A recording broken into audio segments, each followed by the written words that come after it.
Welcome back to another special episode of This Week in College Viability. Hi, everybody. Gary Stocker back again. We're bringing on someone who is writing a lot of books, and we're going to be talking to Elliot Felix today about his second book. He's also back for a second audio trip to This Week in College Viability. Elliot Felix, thanks for making time. Thanks for coming back on the show. Great to be here, Gary. So, Elliot, on a regular basis, you are the Higher Education Advisory Practice Lead for Bureau Happold, and you write books about the higher education industry. And the one that's just now coming out is called The Connected College: Leadership Strategies for Student Success. Elliot, give us the highlights and why did you write this book? Well, thanks, Gary. And it's fun doing consulting work by day. I've had a chance to work with more than 120 colleges and universities to help them really understand and improve the experience of their students and help those students succeed by improving the spaces they live and learn in, the services that support them, the technology they use.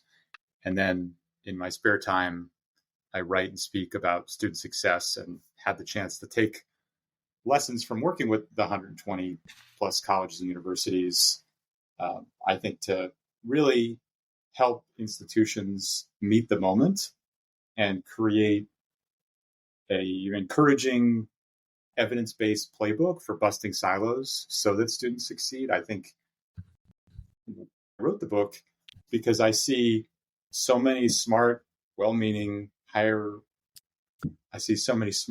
well-meaning, hardworking folks in higher ed, really dedicated to the mission, really focused on student success. But there are so many things that get in their way. It could be the strategy, it could be the structure, it could be the culture.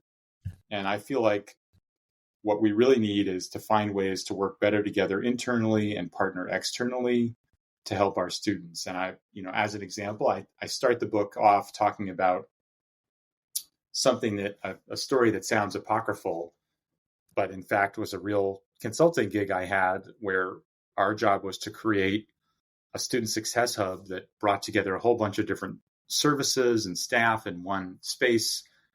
And we had the library, we had IT, we had the math lab, and we had the writing lab, and we had the writing center. And you heard that right. They had a writing lab and a writing center, reporting to different folks, doing the same thing, confusing students. And it may not be as obvious on every campus, but I think the era of add people and programs and staff and technology as new needs emerge is over. And we have to work better together. We have to co-locate, we have to coordinate, we have to consolidate in some cases, and we certainly have to collaborate. And this is a practical playbook for folks to do that. Interesting. And you're right. One of the reasons people should look at this book and buy this book is that it is for people who believe that that differentiation is destiny. What does that mean? Well, I think flat is the new up, and I think that's kind of the times that we're in. And so the idea that you can just keep adding, or that you can be all things to all people, just doesn't apply anymore. Maybe that worked when we had 20 million students, but now we've got 16. And given that, I think folks need to focus, and they need to deliver something that is different, that is valuable to their communities, students, parents, families, companies, community groups.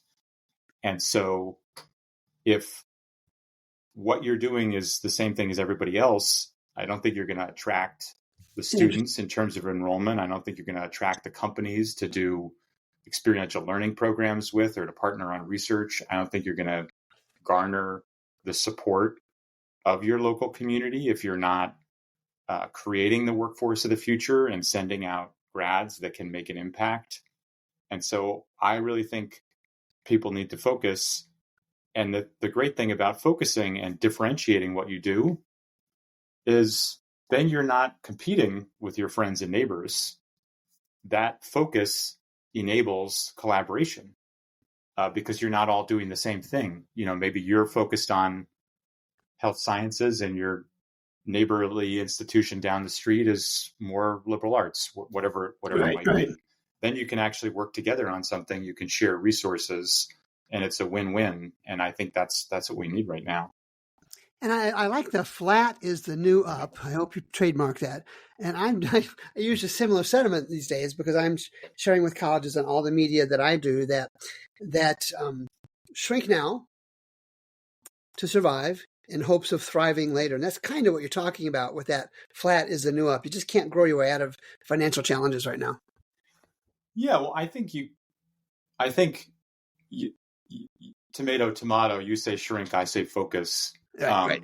But I think, there are some things, I think there are some things that do need to shrink, where you do need to consolidate, where you do need to cut, but so that you can grow other things to meet new needs. I think it's very difficult to only cut your way out of a crisis or to avoid a crisis. I think you need to stop doing certain things so that you can start doing other things. I think also, just like from a organizational change perspective, I think that's also quite helpful. Like, one of my key principles of organizational change, which sounds simple, is you can't ask people to let go of something unless you give them the new thing to hold on to, right? Because it's destabilizing. Yeah. So you can't call for all these cuts and consolidations and sunsetting programs and departments and majors unless you're saying we need to do X because that's going to enable us to do Y. And so I'm talking with Elliot Felix, who is the author of the new book, The Connected College, Leadership Strategies for Student Success.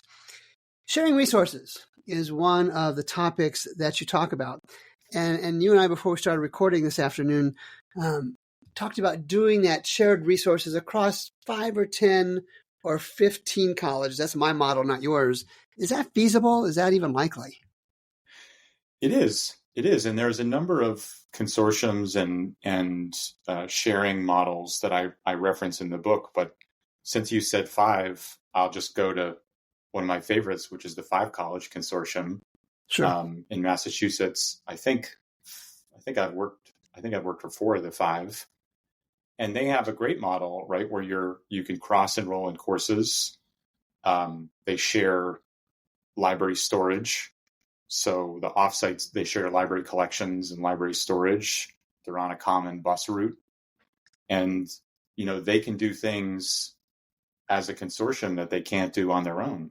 And I really think, I'm glad you brought that up, because I think that's the way forward. And again, when you focus, then you can partner. Right. So then you're not because if all 5 colleges are doing the exact same thing, offering the exact same programs, then maybe you can share back office functions. But I think if you want to have even more substantive partnerships, it helps for you to complement one another. Yeah, sure. And that could be programmatically different areas of expertise, facilities, technology, whatever it might be. You also talk about academic program reviews, Elliot, and let's talk about that in the context of something I work on, and that is majors market share. If a college has a journalism major, for example, in a regional market, it could be national, but regional for the purposes of our discussion, and there's one college that has 2% of the market share and one college that has 40% of the market share. Do both of those colleges need to engage in academic program reviews, or is the one that's so small, should they even consider not being in a major which they own such a small percentage of the market share? Yeah, I think it goes back to focus. I think some programs need to be sunset.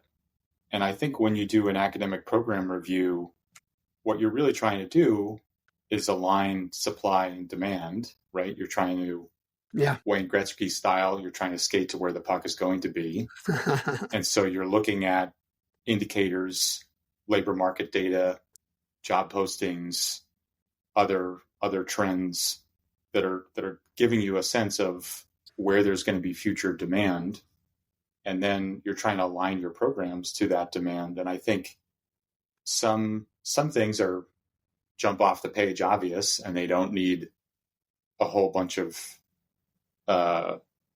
extraneous analysis, and other things are going to be tough calls. Like we just worked on a project for a business school, helping them create an academic plan and do the market study. And what was really interesting is, almost in any field, if you attach data analytics, you're good to go, at least for the next 5 years. So marketing data analytics, human resources data analytics, whatever it might be. There's so much growing demand that you're good to go. So I think you can have different levels of rigor, different levels of detail, different levels of consultation, depending on the question. But I think getting in a regular rhythm of reviewing what you offer and understanding, are we working like at the intersection of like what we're really good at and what the world needs and what we can do in a financially sustainable way. Yeah. I think is really good. It's really good practice. I think sometimes there's analysis paralysis. So I don't think, I think you avoid that by trying to be targeted, but I think it's a really good kind of discipline to get in, it's a habit to build. You've used the word focus a couple of times already during the podcast interview today.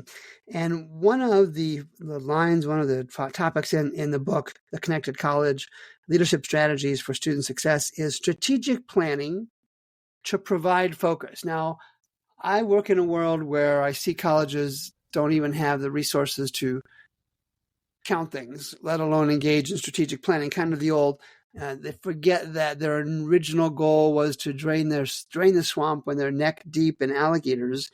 What are your thoughts on that whole strategic planning focus in the context of a really, really tough industry? Well, I think strategic planning is a huge untapped opportunity. I think every college or university has a strategic plan, because without it, they can't get accredited. But I think very few colleges have an actual strategy. And I think I'm drawing from, and I'm heavily influenced by, like a giant in the field of strategy, Roger Martin, who, he talks about, one of the unfortunate things about a strategic plan is it's kind of two ideas in one, because a strategy isn't a plan. A plan is like a list of what you're going to do. Right. But a strategy, you're making choices about where to play and how to win. And your strategy isn't a strategy unless the opposite of it is also a strategy, right? So focusing on innovation and excellence is not a strategy, because no one's going around saying, like, our goal is to be mediocre and to have no new ideas, right? But saying we're gonna be all in on experiential learning, like, that's a strategy. Saying we're going to focus on health sciences is a strategy. Saying that we're going to focus on design your own major. So we're going to be like the most flexible institution that for adult learners and post-traditional learners. Those are all strategies, because there's lots of folks doing the opposite of that. So I think what happens a lot, unfortunately, though, is that strategic planning is this exercise in how do we create a big enough tent that where we can fit our whole operation underneath it. But actually, the whole point is to figure out what should be underneath it, based on what you're good at, based on what the world needs, based on what's good for students and society. And I think instead we get, anodyne statements about innovation and excellence. So I think it's untapped potential. And I think, the litmus test is, does your strategic plan help you say no? Imagine imagine a department head, a director of something, and they have to decide, like, should we partner with these people? Should we create this new program? Should we sunset this new program? Should we build this new place? Like, is the plan going to tell them what to say no to? Not that you're micromanaging it and it's written in so much detail that nobody wants to read it, but like, does it give people enough direction so they can internalize it and know what to say no to? And saying no is a lot harder than saying yes. So, I get it, but I think if we did better strategic planning so that we were making choices about where to play and how to win, I think that would unlock so many opportunities at colleges to increase student success, because we're in this do more with less, add mindset. Right. But if we focus, then my goal is actually to have folks do less with more, right? Be more focused, and then therefore have more resources to crush the things they're focused on. So you also write in the book about breakthrough partnerships. And in my experience, and I'm guessing most in higher education, everybody talks about partnerships. And some colleges even say that will be their saving grace. Well, all right, they're welcome to say that. But when I look at partnerships, I always look at it in the context of materially significant partnerships, not just something that a college can do a press release on and say, hey, we're partnering with somebody. And there was a college in Kansas City, one in Alabama, made this announcement a couple weeks ago. But you have to be able to drive materially significant revenue from those partnerships. How do you address that in the book? Well, one of my favorite examples of that, and somebody, this comes from somebody I interviewed in the book. The book is set up so that each chapter is a functional area of a typical college or university. If you imagine the org chart, there's an intro and a conclusion, but there's a chapter on academic programs, on administration, on assessment, on advancement, on athletics, student affairs, library, career, governance, IT, facilities. And each one starts with a profile of an innovator, of an inspirational profile of someone who is really leading a connected college or university. And one of the folks I profile is a guy named Tom Elliot from Quinnipiac University. He's their CXO, the Chief Experience Officer. And one of the great examples that came from that interview is their partnership with a local healthcare firm, which is very much, it's very much materially significant, to use your phrasing, and it's mutually beneficial. So the healthcare system can provide healthcare to the campus. They can also hire the grads from the campus. And the campus can also do executive education, learning and development. And so I think a good partnership gets this like flywheel turning, right? Where you have a multifaceted relationship that's about recruiting, that's about revenue, that's about learning and development, that's about services and support. And that's just one of several in the book. But I think the idea that to call it a partnership, it has to be, materially significant is a good idea. And then finally, you write in the book, the Connected College Leadership Strategies for Student Success. And bear with me while I read this quote from your book. Colleges should create effective reporting and decision-making with finance and institutional research. It should guide the university's financial health through effective resource allocation, fundraising initiatives, and long-term financial planning. Finally, you write, this comes down to priorities and decision-making grounded in broad input and the best available data. And Elliot, you all know I look at college financials way too much, every day, almost every hour some days. And it's obvious to me, right or wrong, from the data that there are precious few colleges that have the institutional skills, capacity, and resources to use financial data to both evaluate where they are and have been and to plan for the future. So here is to make you the king of the world for a second, all right? So with that setup, am I right or am I wrong?